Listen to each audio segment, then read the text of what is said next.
Cross-section of a German Type 9C U-boat.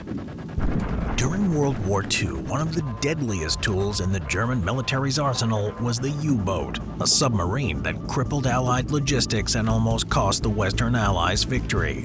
There were multiple variants of this successful vessel, from the small Type 2 class to the so-called workhorse of the Type 7. In spite of the success of the Type 7, German High Command wanted a longer-range vessel for extended voyages, and in the 1930s development began on a larger ship with a longer range, leading to the creation of the Type 9 class, which included many sub-variants, including the 9A, 9B, Type 9C, and the 9C40, as well as the Type 9D. Of these, one of the most famous was a Type 9C designated U-505, which was captured by an American naval task force in 1944, which allowed for a greater insight into German military engineering. Dimensions. The Type 9C measures in at 76 meters in length, with a width of 6.76 meters and a height of 9.4 meters at the conning tower. Its overall displacement was 1,800 tons. While surfaced, the ship would have a draft of 4.7 meters. Power plant and performance. The Type 9C class was designed as a long-range vessel, and as such it could travel up to 13,400 nautical miles while cruising at speeds of 10 knots, thanks to an additional 43 tons of fuel compared to earlier models. The ship was propelled by a pair of 9-cylinder diesel engines, which had a top power output of 4,000 horsepower. When surfaced, a Type 9 could travel at a top speed of 18 knots or 21 miles per hour, though this was done rarely as it cost more fuel. Stop right there. Give me 1 minute to tell you about why we love World of Warships, and you'll be helping Simple History stay alive as your source of historical content on YouTube. Autobots, roll out! In the latest World of Warships, you can take on a U.S. Samson destroyer or any ship from history that you really want into battle against Godzilla or the Decepticons. Or for those of you who prefer your history a little more realistic, you can also face off against other players in huge 12v12 arenas, choosing from multiple ship classes. The detail on the ships is incredible, with 40 different maps with varying weather. Everything is lifelike and feels like you're really at sea. This month, they're even adding 10 new ships from Central and South America. That's not bad for a free game. If you sign up to conquer the seas with World of Warships and their never-ending supply of new content, you're also signing up to support Simple History. Without World of Warships allowing us to sail alongside them, we'd be sunk. Play on console or PC by clicking the link in the description below to sign up today for this action-packed strategy game on the high seas.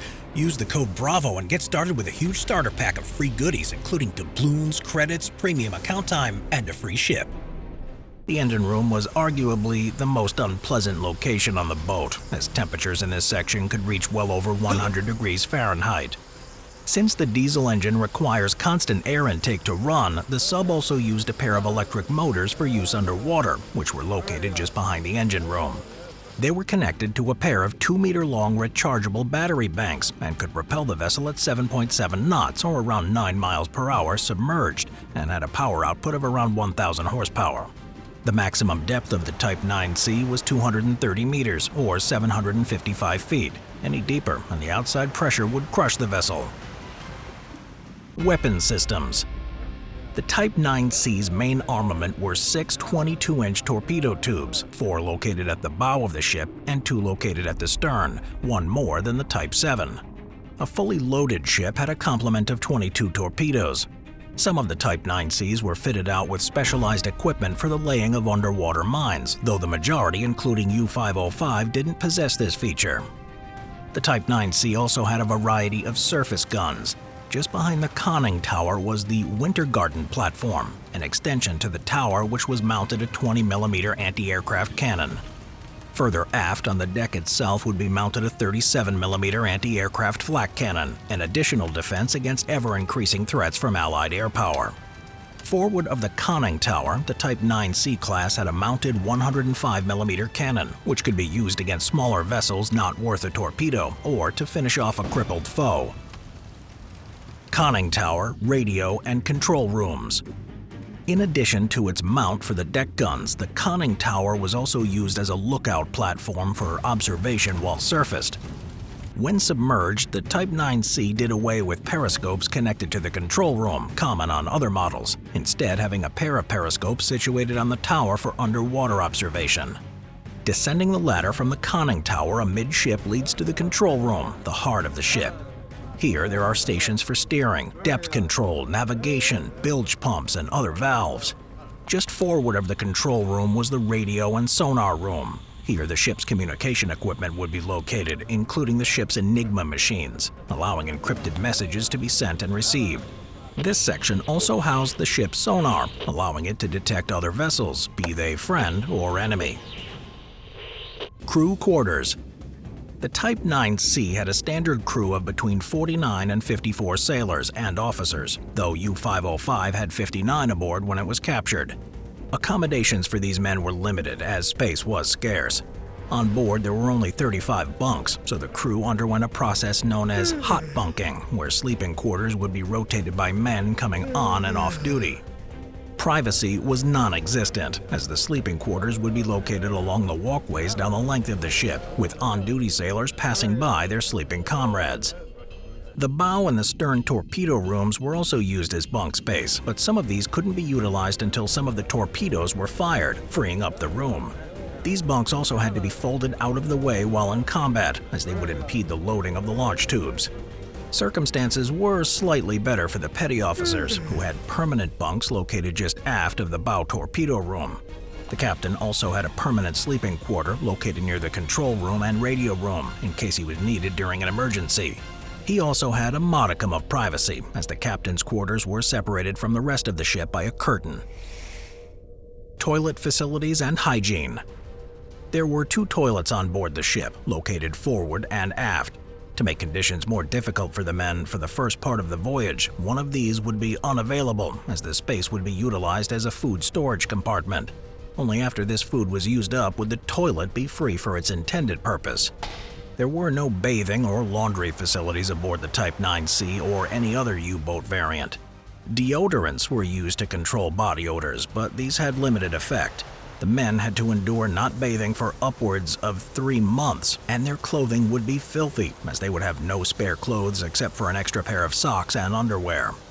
Fresh water was limited to drinking and food preparation, so shaving was also out of the question. After an extended journey, the men would sport long beards in addition to a filthy and disheveled appearance. Galley and food. The Type 9C had a one-man galley, where a cook prepared meals for the crew, located aft of the officers' quarters. Food was stored in every available space, including one of the bathrooms, under bunks, and even hanging off of pipes overhead. Around 12 tons of food could be stored and were mostly canned goods, as preservation was limited, though some fresh foods such as meat and vegetables were stored in small refrigerators, though these would become moldy very quickly in the damp atmosphere of the ship. The ships made a priority of carrying limes, lemons, and other citrus fruit, the high vitamin C content needed to ward off scurvy, a constant risk during long voyages. When U-505 was captured, there was also over 100 pounds of chocolate on board. Due to the constant exposure of diesel fumes, the food would taste like fuel, causing the crews to nickname their rations diesel food. Fresh water was provided by a saltwater distillery, around 63 gallons per day.